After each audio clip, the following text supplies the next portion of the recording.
All right, it's Saturday, September 18th. We're at the Roosevelt Island Farmers Market with Democratic Party nominee for New York City Council, Julie Menin, to represent Roosevelt Island.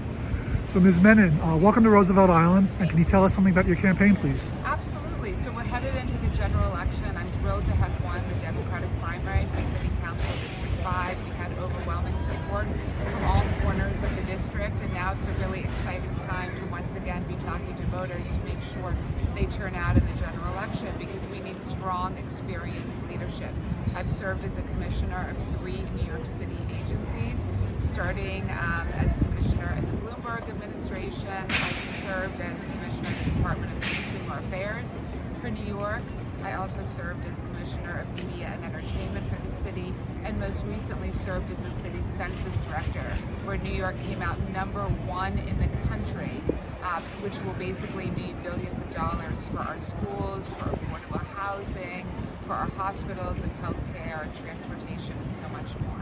So what do you think are some of the major issues in the district and on Roosevelt Island? Absolutely. Well, I've spent a tremendous amount of time on Roosevelt Island, both during the primary and since the primary, speaking to voters about what is on their mind.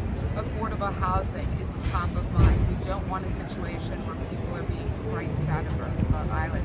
So that is one of the top concerns I hear.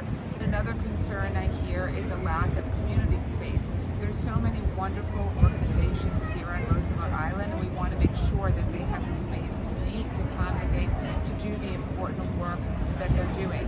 Climate change, storm resiliency, another issue. We saw it recently with what happened with Hurricane Ida. We want to make sure that Roosevelt Island is truly protected. So those are some of the many issues that residents have been speaking to me about. And certainly recovery from COVID, making sure that the city is fully vaccinated. We still have a ways to go. We're at 80% citywide, but there's still room for improvement on that as well.